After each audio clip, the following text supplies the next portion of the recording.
Hello aspirants, welcome to our YouTube channel Bright Career Maker IAS. Today in this video we are going to discuss about UPSC Civil Services Exam or IAS exam. Before moving further, please subscribe to our YouTube channel Bright Career Maker IAS for latest updates about UPSC IAS exam. आप में से बहुत students IAS exam की तैयारी करना चाह रहे हैं but they are not clear about what is IAS और व्हाट इज़ यूपीएससी। ये एग्ज़ाम कौन कंडक्ट कराता है, इसका सिलेबस क्या होता है, एलिजिबिलिटी क्राइटेरिया यानी कि who can give IAS exam, कितना टाइम लगता है प्रिपरेशन में and how to prepare for IAS exam. So today we'll answer all your questions about IAS exam. Firstly आप जानना चाहेंगे कि आईएएस क्या होता है, यूपीएससी क्या होता है एंड एक स्टूडेंट आईएएस ऑफिसर की जर्नी कैसे तय करता है।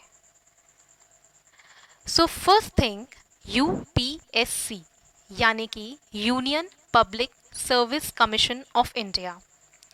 यूपीएससी एक ऐसी बॉडी है जो कि हर साल civil services exam every year civil services exam conduct कराती है फॉर वेरियस सर्विसेज। हालांकि यूपीएससी बहुत सारे अदर एग्ज़ाम्स भी लेती है, उनमें से एक एग्ज़ाम है सिविल सर्विसेज का जो कि वेरियस सर्विसेज के लिए कंडक्ट होता है। वो वेरियस सर्विसेज कौन कौन सी हैं आप स्क्रीन पे देख पा रहे होंगे। कुछ सर्विसेज के नाम लिखे गए हैं जिसके लिए सिविल सर्विसेज एग्ज़ाम कंडक्ट कराया जाता है। मोस्ट कॉमनली नोन सर्विसेज यानी कि आपने इन सर्विसेज का नाम तो डेफिनेटली सुना होगा, जैसे कि IAS, IPS, Indian police services, Indian revenue services IRS या इंडियन फॉरेन सर्विसेज। सो इन सभी सर्विसेज का एक ही कॉमन एग्ज़ाम है, that is civil services exam, जो कि यूपीएससी कंडक्ट कराता है। That is the governing body of this exam. To know more about UPSC Civil Services Exam, we'll know about the stages of the examination. ये exam 3 stages का होता है। Stage 1 is your Civil Services Preliminary Examination. Prelims का exam objective type होता है और ये एक ही दिन में कंडक्ट कराया जाता है। प्रीलिम्स का एग्ज़ाम हर साल जून मंथ में कंडक्ट होता है। प्रीलिम्स एग्ज़ाम पास करने के बाद आप नेक्स्ट एग्ज़ाम देते हैं, that is mains exam. Mains pass करने के बाद आप इंटरव्यू देते हैं यानी कि पर्सनालिटी टेस्ट। प्रीलिम्स के एग्ज़ाम के बाद stage 2 that is mains exam, ये आपका पूरा डिस्क्रिप्टिव टाइप ऑफ एग्ज़ाम रहता है यानी कि सब्जेक्टिव आंसर राइटिंग एग्ज़ाम रहता है जहाँ पे आप पैराग्राफ्स में आंसर्स लिखते हैं। मेंस का एग्ज़ाम, मेंस रिटन एग्ज़ाम हर साल सितंबर अक्टूबर में कंडक्ट होता है, सितंबर एंड या अक्टूबर फर्स्ट वीक में। फाइनली जब आप मेंस पास कर लेते हैं, आप पर्सनालिटी टेस्ट यानी कि इंटरव्यू में अपेयर होते हैं, that is the final stage of this examination and interviews every year February March month में कंडक्ट होते हैं। नाउ आप ये जान चुके हैं कि आईएएस क्या होता है, यूपीएससी क्या होता है और इस सिविल सर्विसेज एग्ज़ाम को यूपीएससी कंडक्ट कराता है। Moving on to our next question, that is who can give IAS exam? यानी कि इसका एलिजिबिलिटी क्राइटेरिया क्या है। इस एलिजिबिलिटी क्राइटेरिया में कुछ चीज़ों को हमें जानना होगा, दैट इज़ आईएएस एग्ज़ाम के लिए हमें किस नेशनैलिटी का होना चाहिए, हमारी एज लिमिट क्या होती है, हमारे को कितनी एजुकेशन की क्वालिफ़िकेशन चाहिए एंड फाइनली कितने अटेम्प्ट्स हम दे सकते हैं। तो आइए इन क्वेश्चंस के आंसर्स को अब हम जानते हैं। आईएएस एग्ज़ाम के लिए आपका मिनिमम एज क्राइटेरिया है 21 years and maximum age criteria that is 32 years, but as per the category, different categories का ये अपर क्राइटेरिया चेंज हो जाता है। वो कैसे होता है? अगर आप जनरल कैटेगरी के हैं तो आप 32 ईयर्स तक यानी कि 21 साल से लेकर 32 साल तक आप 6 अटेम्प्ट्स दे सकते हैं। अगर आप ओबीसी कैटेगरी के हैं तो 21 साल से लेकर आप 35 साल तक 9 अटेम्प्ट्स दे सकते हैं। अगर आप SC/ST कैटेगरी के हैं तो आप 21 ईयर्स से लेके 37 ईयर्स तक अटेम्प्ट दे सकते हैं, up to 37 years n number of attempts, मतलब आप हर साल अटेम्प्ट दे सकते हैं। There is no limit on the number of attempts. Defence services के पर्सनल 21 साल से लेके 35 ईयर्स तक 9 अटेम्प्ट्स दे सकते हैं। And similarly persons with benchmark disability EWS यानी कि इकोनॉमिकली वीकर सेक्शंस 21 ईयर्स से लेके 35 ईयर्स तक 9 अटेम्प्ट्स दे सकते हैं। सो एज लिमिट अब हमने जान ली है। अब हम जानते हैं एजुकेशनल क्वालिफिकेशन क्या चाहिए IAS एग्जाम को देने के लिए। That is graduation. ग्रेजुएशन यानी कि आपके पास सिर्फ एक डिग्री चाहिए ग्रेजुएट होने की। इससे कोई फ़र्क नहीं पड़ता कि आपने वो डिग्री कॉरेस्पॉन्डेंस से ली है या रेगुलर से, या आपके कितने मार्क्स थे। A single degree is enough but from a recognised university. अब इससे एक क्वेश्चन और आता है एस्पिरेंट्स के माइंड में कि क्या फाइनल ईयर अपीयरिंग स्टूडेंट्स भी इस एग्ज़ाम को दे सकते हैं? Yes, final year appearing students भी इस एग्ज़ाम को दे सकते हैं।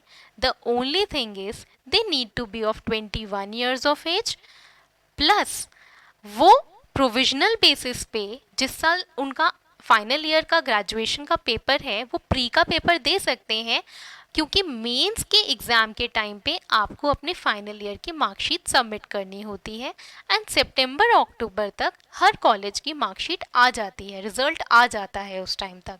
तो इसी लिए आप प्रोविजनल बेसिस पे उस साल अपना एग्ज़ाम दे सकते हैं। नेक्स्ट थिंग इज नेशनैलिटी क्या चाहिए। So Indian citizens can give the exam. हालांकि इसके अंदर भी कुछ रिलैक्सेशंस होती हैं कि IAS IPS के लिए you need to be of Indian citizenship. बाकी सर्विसेज के लिए कुछ रिलैक्सेशन होती हैं जो कि हमने अपनी डिटेल वीडियो में नीचे डिस्क्रिप्शन बॉक्स में दे रखा है। Now you've got answers to what is IAS, what is UPSC, who conducts the exam and इसका eligibility criteria, जो कि एक बहुत important पार्ट है इस एग्ज़ाम के बारे में जानकारी लेने का, वो आप समझ चुके हैं। The next question is what is the exam syllabus? इस क्वेश्चन पे आके हर बच्चा चिंतित हो जाता है कि क्या है IAS का सिलेबस, क्योंकि अक्सर हमने लोगों से सुना होता है कि whatever is under the sky you have to study for IAS, but no, UPSC ने एक डेफिनेट सिलेबस दिया है to crack the exam. You must know the syllabus till the end of the stages to crack the exam. Exam के syllabus को समझने के लिए एक स्ट्रैटेजी होती है। द फर्स्ट स्टेप इज़ कि आप पहले एग्ज़ाम के सिलेबस का ओवरव्यू लें। एक ओवरव्यू का मतलब ये है कि आप ये जान लें कि क्या पैटर्न है, किस किस तरीके से क्या क्या पूछा जाता है। द सेकेंड स्टेज इज़ आप सब्जेक्ट वाइज सिलेबस की अंडरस्टैंडिंग लें, यानी कि प्रीलिम्स में अगर हिस्ट्री आ रहा है तो हिस्ट्री के अंदर क्या क्या पढ़ना होगा, जैसे कि ancient history, medieval history, modern history and so on. Finally final stage पे आपको जानना है सिलेबस की understanding and strategy to prepare, यानी कि अगर हमें हिस्ट्री प्रिपेयर करना है तो उसकी कितनी डिटेल में हमें जानना है, उसको स्ट्रैटेजी क्या बनानी है उसके कोर्स को कवर करने के लिए, सिमिलरली पॉलिटी के लिए, इकोनॉमी के लिए एंड वेरियस अदर सब्जेक्ट्स के लिए। सिलेबस के ओवरव्यू को जानने के लिए इस वीडियो में आपको कंप्लीट इंफॉर्मेशन मिल जाएगी। सिलेबस के सब्जेक्ट वाइज अंडरस्टैंडिंग लेने के लिए एंड सिलेबस की स्ट्रैटेजी अंडरस्टैंडिंग लेने के लिए आप साइन अप कर सकते हैं हमारे IAS बिगिनर्स फ्री कोर्स को at online.brightcareermaker.com। इसके ज़रिए आपको कंप्लीट अंडरस्टैंडिंग मिल जाएगी। So moving on to our syllabus overview, पहले हम समझेंगे इस एग्ज़ाम की 3 स्टेजेस होती हैं, जैसा कि मैंने आपको पहले भी बताया था। First stage is preliminary examination, जो कि ऑब्जेक्टिव टाइप होता है एंड ये मल्टीपल चॉइस क्वेश्चंस के फॉर्म में आता है। Second stage is mains examination, जो कि सब्जेक्टिव टाइप होता है या फिर descriptive answer writing type. Finally the last stage is personality test और इंटरव्यू। प्रीलिम्स का एग्जाम 2 एग्जाम्स होते हैं प्रीलिम्स के अंदर, एक जनरल स्टडीज का और एक सिविल सर्विसेज एप्टीट्यूड टेस्ट यानी कि CSAT। आपने अक्सर सुना होगा GS एंड CSAT, तो हम शॉर्ट फॉर्म में इसको GS एंड CSAT भी बोल देते हैं। मेंस एग्जाम में आपके एग्जाम्स होते हैं number 1 qualifying language exam, number 2 essay writing exam, आपने स्कूल में काफ़ी एसेज लिखे होंगे, number 3 general studies, general studies हम प्री में भी पढ़ते हैं और मेंस में भी पढ़ते हैं। Fourth is your optional paper, जिसमें एक लिस्ट ऑफ सब्जेक्ट्स होती है जिसमें से आप अपनी चॉइस का एक सब्जेक्ट चूज करते हैं। ये मेंस का पेपर, इसकी मार्क्स डिस्ट्रीब्यूशन किस तरीके से होती है वो अब हम समझते हैं। Qualifying language exam, qualifying language exam में आपके 2 पेपर होते हैं लैंग्वेज के, 300 मार्क्स ईच, इसीलिए 300 इंटू 2 पेपर्स 600 मार्क्स का आपका लैंग्वेज का पेपर होता है। नेक्स्ट एग्जाम मेंस राइटिंग में होता है आपका एसे पेपर, जो कि 250 मार्क्स का होता है। नेक्स्ट जनरल स्टडीज आपका 1000 मार्क्स का होता है। ऑप्शनल पेपर आपका 500 मार्क्स का होता है। लैंग्वेज सिर्फ एक क्वालिफाइंग एग्जाम है, इसलिए इसके नंबर मेरिट में नहीं जुड़ते हैं। मेरिट में जुड़ने के लिए आपके एसे के नंबर 250 मार्क्स, जनरल स्टडीज़ के number 1000 marks and optional paper के number 500 marks, which makes a total of 1750 marks. Mains के बाद आप इंटरव्यू देंगे, जो कि आपका 275 मार्क्स का होगा। 1750 मार्क्स का आपका mains written exam and 275 marks का आपका इंटरव्यू या पर्सनालिटी टेस्ट, तो टोटल हो गया 2025 मार्क्स, जिसमें से आपकी रैंक कैलकुलेट होगी और अकॉर्डिंगली आपको सर्विस एलोकेट होगी कि आप IAS बनते हैं या IPS बनते हैं या कौन सी सर्विस में आप जाते हैं। सबसे पहले हम डिटेल में जानेंगे थोड़ा प्रिलिमिनरी एग्जामिनेशन के बारे में। प्रिलिमिनरी एग्जामिनेशन को हम प्रीलिम्स भी कह देते हैं। प्रीलिम्स के अंदर जैसा कि मैंने आपको बताया था 2 एग्जाम्स होते हैं, GS 1 general studies 1 and general studies 2।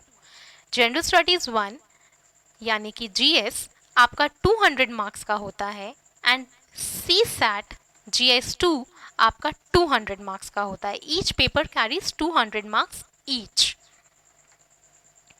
तो इस GS पेपर 1 में क्या क्या आता है?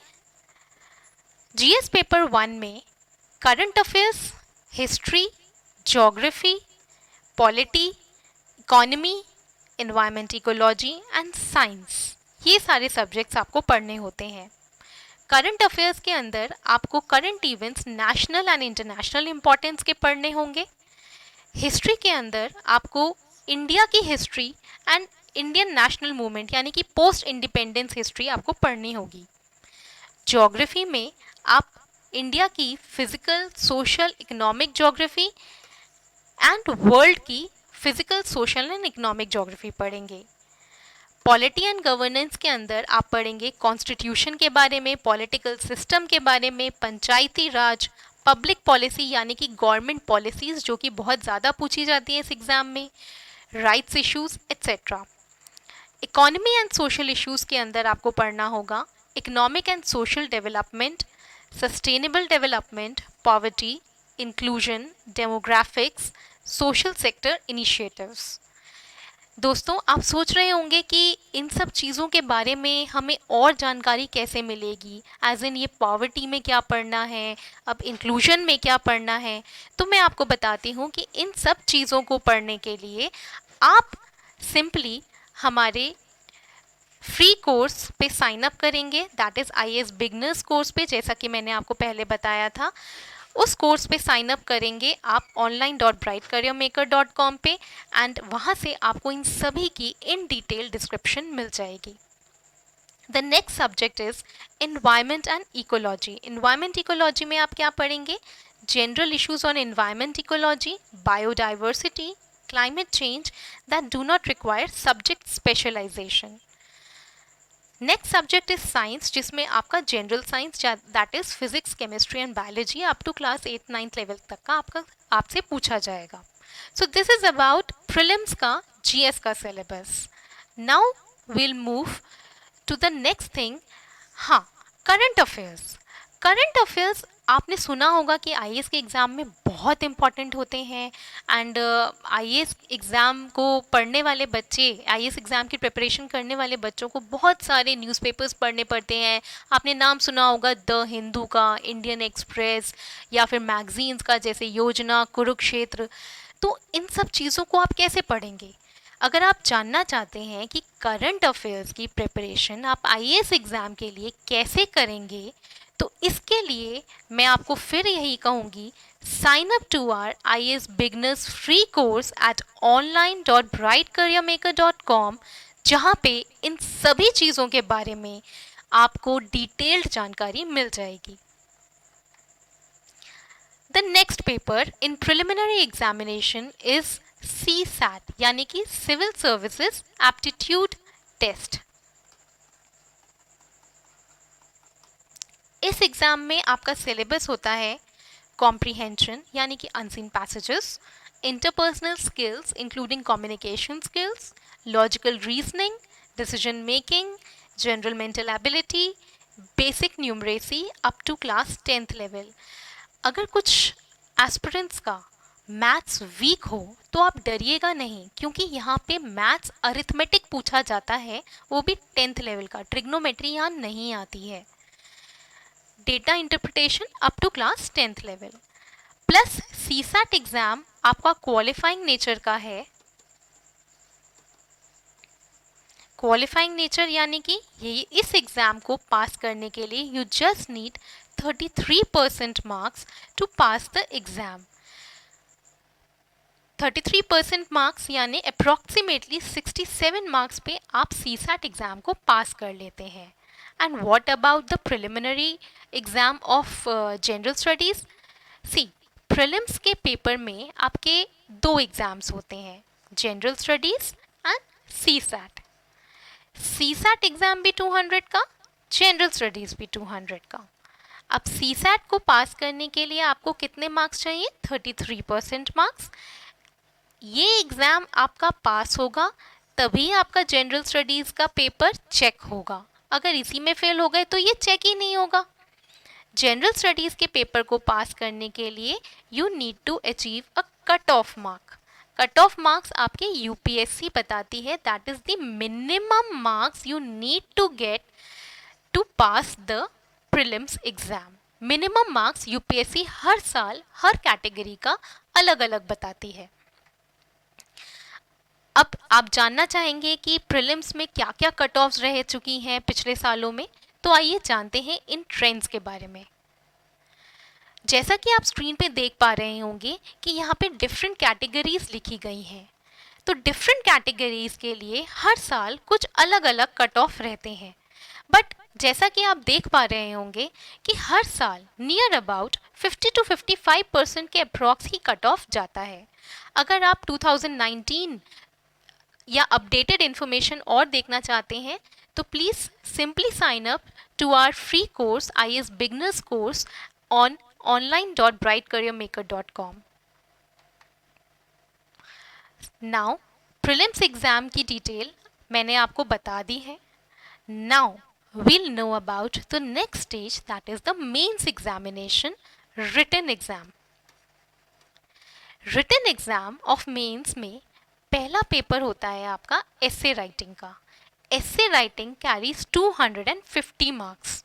250 मार्क्स में आपसे दो एसेस पूछे जाएंगे ऑफ 125 मार्क्स ईच. ये एसेस किसी भी टॉपिक से हो सकते हैं, किसी सोशल इशू से, कोई हाल ही में कोई करंट अफेयर बेस्ड भी हो सकता है. Second exam is of general studies. General studies के 4 पेपर होते हैं. ये टोटल जनरल स्टडीज ही है. जनरल स्टडीज के सिलेबस को इन्होंने 4 पार्ट्स में डिवाइड कर दिया है.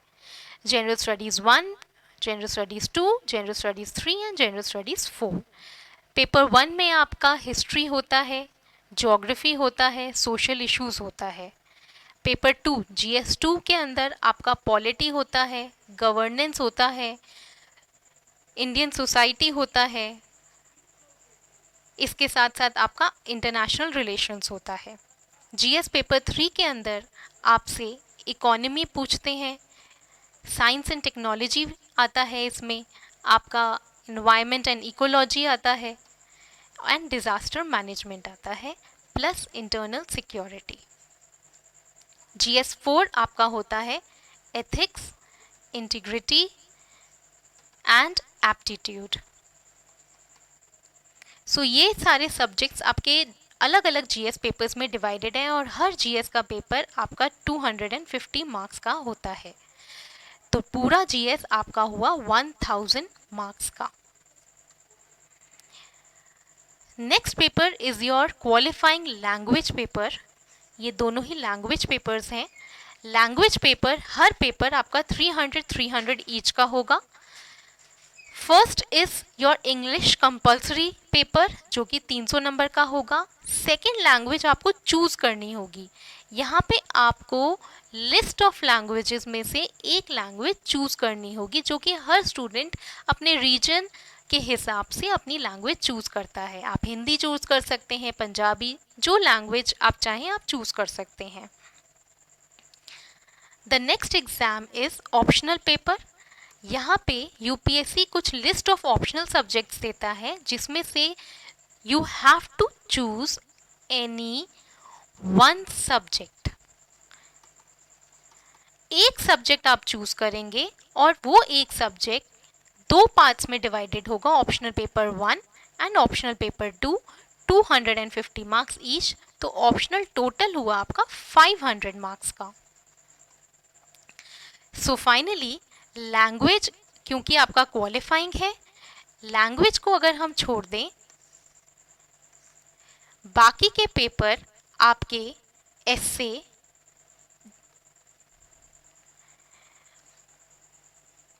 मेंस के अंदर लैंग्वेज हुआ क्वालिफाइंग. क्वालिफाइंग यानी कि you need to achieve 25% marks to pass the paper. Second आपका हुआ एसे 250 मार्क्स. थर्ड हुआ आपका जनरल स्टडीज 1000 मार्क्स, जिसमें GS paper 1, GS paper 2, paper 3 and paper 4 आता है. पेपर 1 में मैंने आपको कुछ सब्जेक्ट्स बताए थे, पेपर 2 में, पेपर 3 में एंड पेपर 4 में. Last is your optional paper of 250 marks, जिसमें आपको एक सब्जेक्ट अपनी चॉइस का चूज करना होता है. ये तीनों पेपर आपके मेरिट में जुड़ते हैं. That makes a total of 250 plus 250, that is 500 marks का ऑप्शनल. तो 1750 मार्क्स का आपका मेंस का पेपर मेरिट के लिए काउंट होगा. अगर लैंग्वेज में फेल हो गए तो ये पेपर चेक ही नहीं होंगे. तो अब हम देख पाएंगे कि प्रीलिम्स में ऑब्जेक्टिव टाइप में 200 मार्क्स का GS1, 200 मार्क्स का CSAT. मेंस के अंदर 1750 मार्क्स का रिटन मेंस होगा, जिसमें कि लैंग्वेज के नंबर नहीं जोड़ेंगे. मेंस एग्जाम पास करने के बाद, अब ये एग्जाम पास कैसे होता है, आप 1750 में से जो नंबर लाएंगे, यहाँ पे यूपीएससी फिर से मिनिमम मार्क्स बताएगा कि इतने मार्क्स पे इस कैटेगरी के बच्चे पास हुए हैं, यानी कि जनरल का कुछ कट ऑफ होगा, ओबीसी का कुछ कट ऑफ होगा, एससी एसटी का और कुछ कट ऑफ होगा एंड अदर कैटेगरीज का भी। तो इन मिनिमम मार्क्स को अगर आप अचीव कर लेते हैं तो आप मेंस में पास हो जाएंगे। मेंस पास करने के बाद आपने नेक्स्ट स्टेज पर्सनालिटी टेस्ट दिया 275 मार्क्स का। नाउ आउट ऑफ 1750 आपने जो अचीव किए मेंस के रिटन एग्जाम में, और 275 आउट ऑफ जो आपने अचीव किए पर्सनालिटी टेस्ट यानी कि इंटरव्यू में, उन दोनों के नंबर टोटल होंगे आउट ऑफ 2025। इस बेसिस पे आपकी रैंक निकलेगी और रैंक डिसाइड करेगी कि आपको कौन सी सर्विस मिलेगी, यानी कि आप आईएएस बनते हैं कि आईपीएस, आईआरएस, कौन सी सर्विस में आप जानते हैं, ये आपकी रैंक डिसाइड करेगी। जैसा कि मैंने आपको बताया था कि ऑप्शनल पेपर के लिए यूपीएससी ने एक लिस्ट ऑफ सब्जेक्ट्स दी है जिसमें से आप कोई एक सब्जेक्ट अपनी चॉइस का चूज करते हैं। तो वो सब्जेक्ट्स कौन कौन से होते हैं आप अपनी स्क्रीन पे देख पा रहे होंगे। प्लस इन सभी सब्जेक्ट्स की लिस्ट हमने डिटेल सिलेबस में नीचे डिस्क्रिप्शन में भी दे रखी है, आप वहाँ से भी देख सकते हैं। इन सभी सब्जेक्ट्स में से कोई एक सब्जेक्ट आप ऑप्शनल के लिए चूज करेंगे। ये ऑप्शनल पेपर 500 मार्क्स का होगा, पर इसका सिलेबस दो पार्ट्स में डिवाइडेड होगा, optional paper 1 and optional paper 2। 250 marks का ऑप्शनल पेपर 1 एंड 250 मार्क्स का ऑप्शनल पेपर 2। सो नाउ आप सिलेबस के ओवरव्यू के बारे में अच्छे से जान चुके हैं। And again, to know about the detailed understanding of the syllabus, of the subjects, plus उनके स्ट्रैटेजी को जानने के लिए कि उनकी प्रिपरेशन कैसे होती है और उनको कौन कौन सी एनसीईआरटी बुक से आपको पढ़ना होगा या और कौन सी रेफरेंस बुक से आपको पढ़ना होगा, कितने टाइम में कैसे कैसे प्रिपेयर करना होगा, इन सभी चीज़ों को डिटेल में जानने के लिए please sign up to IAS Beginners free course at online.brightcareermaker.com. So now most of the questions के आंसर्स आपको मिल चुके हैं। अब दिमाग में ये सवाल आता है कि इस सारे सिलेबस को तैयार करने के लिए, प्रिपेयर करने के लिए आपको कितना टाइम चाहिए। How much time does it take to prepare for IAS exam? Or how much time it takes to study the entire syllabus? So the answer is there is no fixed time or fixed preparation time to prepare for the IAS exam. That is, आप जब भी तैयारी करें आप बहुत जल्द इसका decision लें एंड इसकी तैयारी शुरू करें। हालांकि इसका आंसर बहुत डिफ़िकल्ट है, लेकिन फिर भी अप्रॉक्सीमेटली मैं आपको बताऊं तो 1.5 ईयर, 1 से 1.5 साल आपको लगता है इस एग्ज़ाम की तैयारी करने के लिए। वो कैसे लगता है? प्री एंड मेंस में, प्रीलिम्स में भी और मेंस में भी आपका जनरल स्टडीज़ का पेपर होता है। जनरल स्टडीज़ को तैयार करने के लिए you need approximately 11 months. CSAT यानी कि सिविल सर्विसेज एप्टीट्यूड टेस्ट को तैयार करने के लिए यू नीड अप्रॉक्सीमेटली 4 मंथ्स। हालांकि जनरल स्टडीज़ एंड CSAT की तैयारी साइमल्टेनियसली भी की जा सकती है। फाइनली ऑप्शनल पेपर को प्रिपेयर करने के लिए यू नीड 6 to 7 मंथ्स। तो आप देखेंगे हालांकि GS, CSAT एंड ऑप्शनल की तैयारी आप साथ साथ भी कर सकते हैं, उससे आपका टाइम भी सेव होगा, बट कहीं ना कहीं कुछ लोग इसको अलग अलग भी करते हैं, कुछ लोग साथ साथ भी करते हैं। It depends on your personal choice, but कहीं ना कहीं इस पूरे सिलेबस को तैयार करने के लिए अप्रॉक्सीमेटली आपको 1-1.5 साल का टाइम लग जाता है। ये 1-1.5 साल का जो टाइम आपको लगता है, please do not forget, listen carefully, this is only the preparation time, यानी कि सिलेबस को पढ़ने का टाइम है ये। The next comes practice. Practice यानी कि उसका रिविजन, उसका लर्निंग, ताकि आप मेमोराइज कर सकें एग्जाम में आंसर्स लिखने के लिए. Then you again need time for evaluating yourself through a number of tests or mock tests. In mock tests के ज़रिए प्रीलिम्स के मॉक टेस्ट प्लस मेंस की आंसर राइटिंग प्रैक्टिस के ज़रिए एंड मेंस की आंसर राइटिंग टेस्ट के ज़रिए आप इस एग्ज़ाम के लिए पूरी तरीके से तैयार होते हैं और तभी आप इस एग्ज़ाम को क्रैक कर सकते हैं. फ्रेंड्स, आपने सुना होगा वन डे और day one, it's your decision. हाँ जी, वो एक दिन आपकी ज़िंदगी में जब आप आईएएस ऑफिसर कहलाएंगे, वो एक दिन लाने के लिए आप किस दिन को अपना डे वन बनाते हैं, ये आपकी चॉइस है. आज इस वीडियो के ज़रिए मैं आपसे कहना चाहूँगी कि क्योंकि फर्स्ट स्टेप किसी भी एग्ज़ाम को प्रिपेयर करने का होता है उसका सिलेबस अच्छे से जानना. तो let this day be your day one in your life, जब आप एक दिन अपने ड्रीम जॉब आईएएस को पा लेंगे. I wish you all the very best for your future. Next question.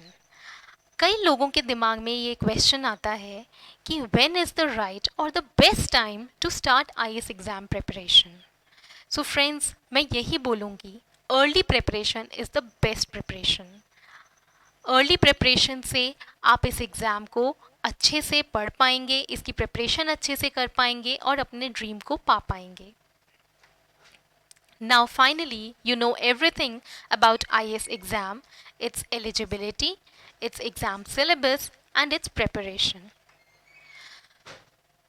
इन सभी सवालों के जवाब आई होप कि आपको अच्छे से मिल पाए होंगे. एंड डिटेल में चीज़ों को जानने के लिए आप साइन अप करें IAS बिगनर्स फ्री कोर्स में at online.brightcareermaker.com में. Now how to prepare for IAS exam? To know about how to crack IAS exam strategy, sign up to the IAS beginners free course at online.brightcareermaker.com. आप अपनी IAS exam की preparation हमारे online course के ज़रिए भी कर सकते हैं.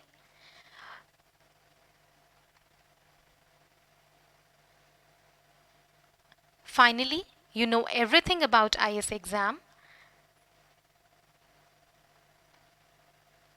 Please don't forget to subscribe to our YouTube channel Bright Career Maker IAS and do sign up to IAS Beginners free course at online.brightcareermaker.com.